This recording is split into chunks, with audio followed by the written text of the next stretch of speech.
It's Friday, March 28th, 2025. Hope you've been enjoying our weather roller coaster. Welcome to episode 147 of the Alameda Postcast, an audio service of the Alameda Post. I'm your host, Scott Bueller, and this edition of the Postcast, a busy day for our firefighters. The APD auditor's report is in, a potential deficit in the city budget, an easy preview for upcoming city council meetings. AUSD responds to the potential closing of the Department of Education, honoring and housing our veterans, openings and closings, plus a look at upcoming events. These stories and more on this episode of the Alameda Postcast. Our top story: in a span of just over 13 hours from Tuesday afternoon until early Wednesday, Alameda Fire Department responded to 3 serious calls. The first call was a structure fire in the 700 block of Pacific Avenue on Tuesday at 2:28 p.m. Crews found smoke and fire in a rear unit of a deep lot and were able to contain the fire to the area of origin. The fire was under control in approximately 35 minutes. No firefighter or civilian injuries reported. The Red Cross was contacted for 2 displaced occupants. At around 3:15, AFD responded to the UPS store at the Bridgeside Shopping Center on Blanding Avenue in the outbuilding next to Baskin-Robbins. The driver of a white BMW apparently experienced a medical emergency and crashed through the storefront. The driver was taken to the hospital. No patrons or bystanders were injured. This is the 3rd time in recent memory that a car has crashed through a business: Gongcha Tea Shop in September, Marley G's in October, both on Park Street. At 3:30 Wednesday morning, AFD responded to a fire at the Marina Village Yacht Harbor. 2 boats were on fire, with the blaze threatening the surrounding dock area.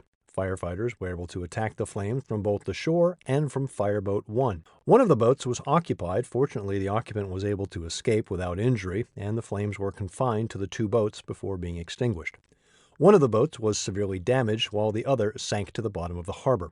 Oakland Fire was able to assist with a floating boom to contain debris and leaking fluids. The 2 fires are under investigation, and the building inspector has examined the UPS store. Full story and photos at alamedapost.com/news.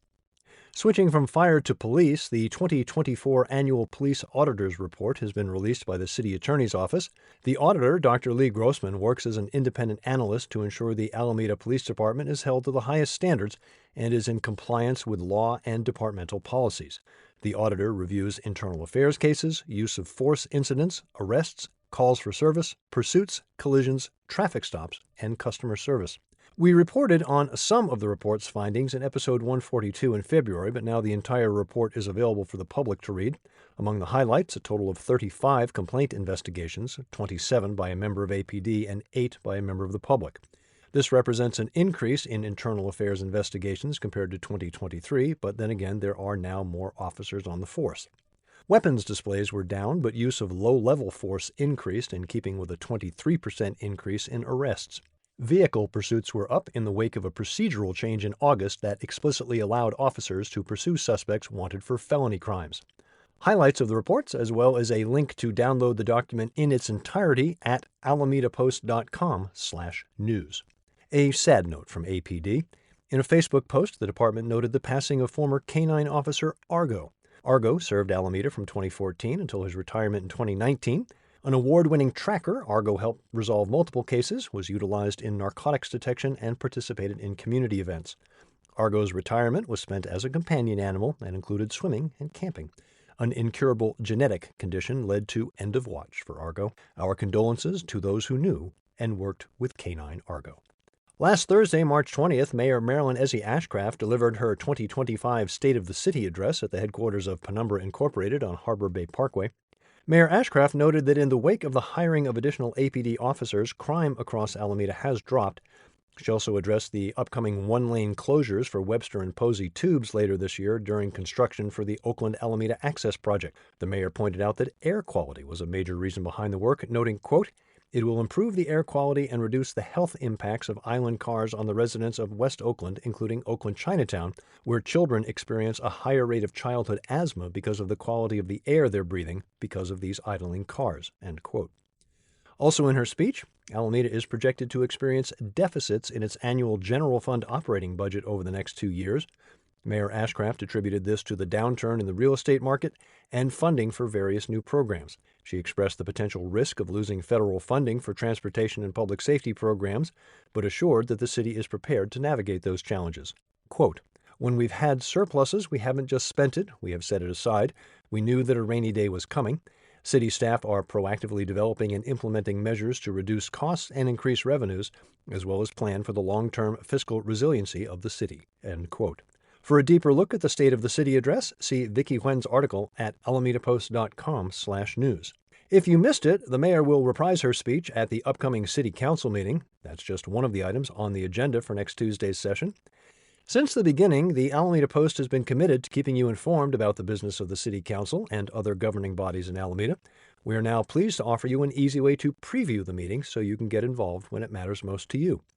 Before each council meeting, Karen Jensen will be providing a look at the agenda with links to important documentation, details on how you can get involved, instructions for attending, whether in person or remotely, and contact information to let council members know your take on the issues.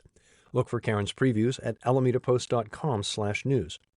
When the White House issued an executive order aimed at dismantling the Department of Education, Alameda Unified School District Superintendent Pascal Scuderi immediately issued a statement. It began, quote, "While the department cannot be closed without the approval of Congress, today's proposed and forthcoming order is, like those issued previously, understandably sparking confusion and serious concern for many." End quote.